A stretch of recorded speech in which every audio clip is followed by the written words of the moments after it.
큰 줄기에서 보자면은 규제 완화라고 설명을 할 수가 있을 것 같습니다. 그러니까 제일 문제가 되는 분들은 작년, 재작년에 너무 적극적으로 주택을 구매하신 분들이 문제가 되는 건데, 아마 2022년, 2023년에 손실 금액이 엄청난 숫자가 될 것 같아서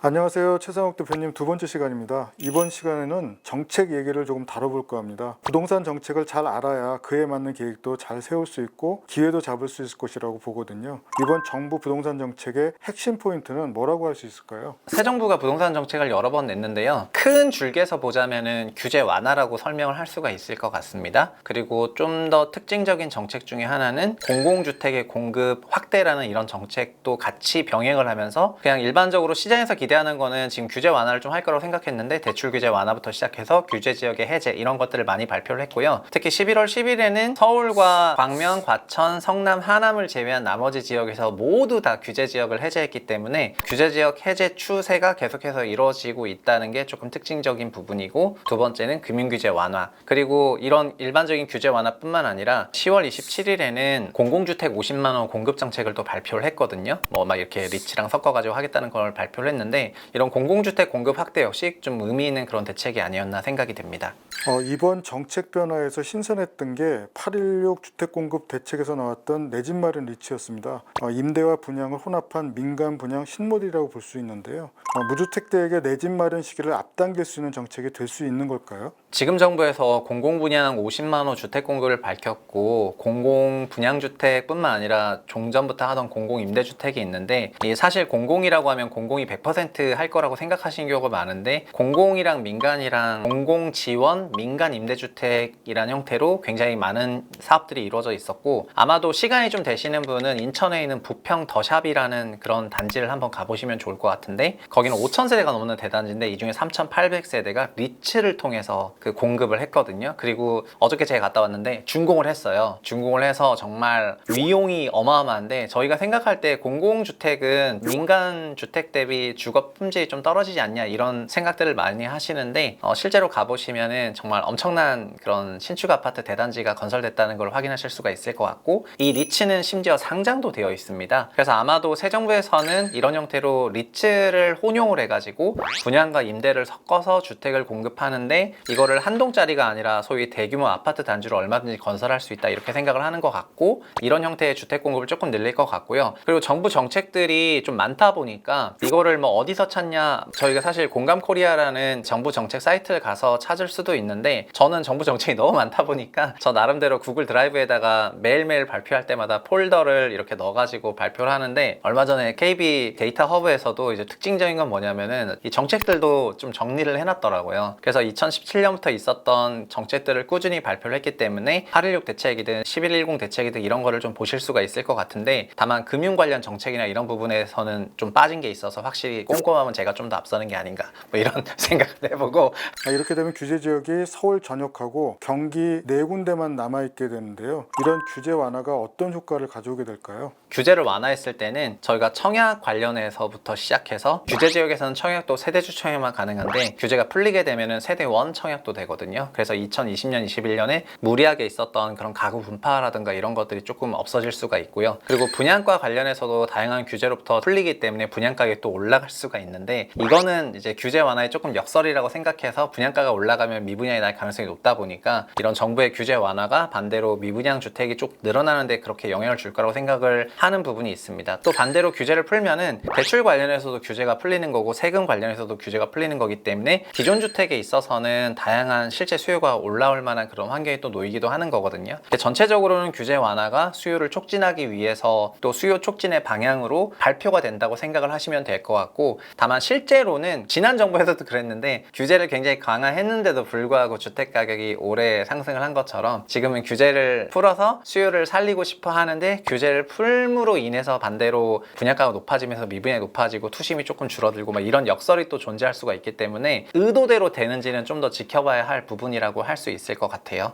정부에서 이번에 12억 초과 아파트에 대한 담보 인정 비율 시기를 내년 초에서 다음 달로 앞당기겠다고 발표를 했는데요. 규제 지역 실수요자들의 대출 총액 한도도 늘어날 것 같고요. 이러한 정책이 현대 부동산에 연착륙하는 데 도움이 될까요? 정부가 발표한 대출 규제 완화 정책은 말 그대로 실수요자들에게 주택담보대출을 받아서 주택을 구매하라는 그런 시그널을 준 거와 마찬가지입니다. 그래서 실제로 정책이 의도대로 흘러간다면은 종전에는 뭐 15억을 넘는 주택은 대출이 아예 안 나왔고, 그리고 9억을 넘는 주택은 대출이 LTV 20% 투기과열인 경우에 굉장히 대출 한도가 제한적이었기 때문에 이렇게 대출을 풀어주면은 시장이 굉장히 환영할 거라고 생각을 할 수도 있지만, 현재는 전체적으로 좀 거시경제적인 측면을 봤을 때는 그만큼의 대출을 했을 때 상환 부담이 너무 커지는 수준이다 보니까 실제로 대출 증가가 기획했던 만큼, 의도했던 만큼 늘어나지는 않을 거라고 저는 조금 보고 있고, 그러니까 대출 완화해줌으로 인해서 그런 완화 효과는 있지만 이제 시장을 다시 반등시킬 만큼 다시 대출을 많이 하냐, 이렇게는 좀 보기 어렵다고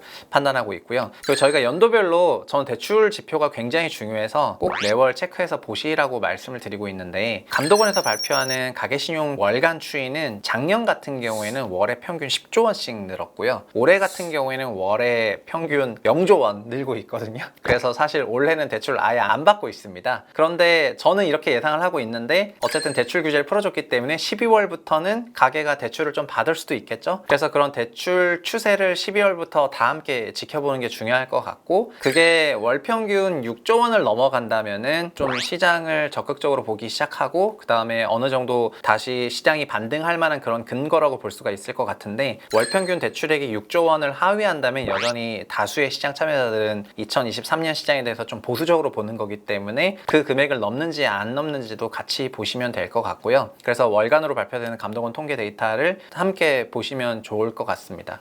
네, 마지막으로 이번 정부의 정책의 변화 흐름을 살펴봤을 때 집이 있으신 분과 없으신 분의 유형별로 어떻게 대처를 하는 게 좋을지 간략하게 설명 부탁드리겠습니다. 지금 촬영일 기준으로 2021년 주택 소유 통계가 발표가 됐는데, 2020년에 무주택에서 2021년에 1주택으로 전환하신 분의 수가 103만 건이더라고요. 그리고 이제 처분도 있기 때문에 순증이 약 40만 주택이 순증을 했거든요. 그리고 금액으로는 거의 거래 금액 총액이 자본이랑 그 대출금 또는 전세 금액을 합쳐서 거의 500조 원이 넘어가는 어마어마한 그런 금액이기 때문에 21년 말 기준으로 22년에 주택가격 하락이 현재 추세로 진행된다 하면은 아마 2022년, 2023년에 손실 금액이 정말 엄청난 숫자가 될 것 같아서, 이런 손실 금액을 생각하면은 정말 엄청나게 저도 이제 고통스럽다고 말씀을 드리고 싶습니다. 그리고 주택이라는 거는 결국 장기간에 걸쳐서 가구 소득에 비례해서 주택 가격이 올라가는 거다 보니까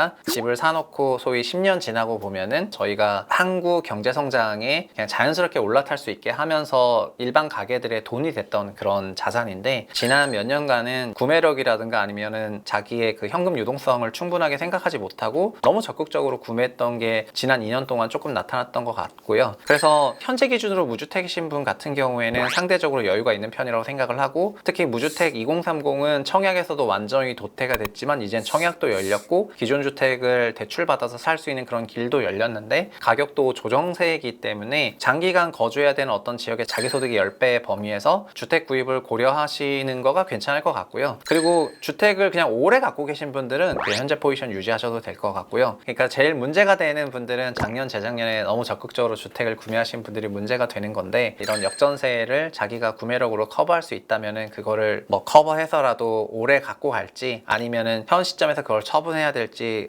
결정을 조금 내리셔야지 되지 않을까, 이렇게 생각을 해보고요. 지금 정부는 확실히 2030 세대들에게 주택 구입의 기회를 굉장히 확대를 해주려는 그런 생각이 조금 있는 것 같습니다. 그러니까 민영주택 같은 경우에는 대출도 열어주고, 그리고 민영주택의 청약에서는 추첨제도 조금 해주고, 그리고 소득이 조금 낮은 가구들은 공공분양주택을 또 50만호로 이전 정부 대비해서 3배 이상 늘릴 그런 계획이기 때문에, 아마도 2030 세대들 같은 경우에는 민영주택이랑 공공주택 양쪽으로 굉장히 확대된 그런 주택 구입의 기회를 시기를 맞이할 수 있을 것 같고요. 다만 그 어떤 경우라 하더라도 본인 소득 대비 과도한 그런 주택 가격을 투기적인 목표로 사겠다 이런 생각보다는 주거 서비스를 안정적이고 지속적으로 푸는데 내 돈을 그냥 쓸 생각이 있다, 이런 생각에서 자기 소득의 10배에서 12배 사이의 주택을 구매하시는 게 좋을 거다, 이런 말씀을 드리고 싶고요. 그리고 일반적인 경우에 저희가 1년에 60만 건에서 100만 건 정도의 주택 구매가 일어나는데, 그런 맥락에서 보자면 한국에 2200만 채의 주택이 있고요. 그러다 보니까 연유로 하면 5% 정도 되는 대상이 집을 사고 파는 거라서 주택시장에 이런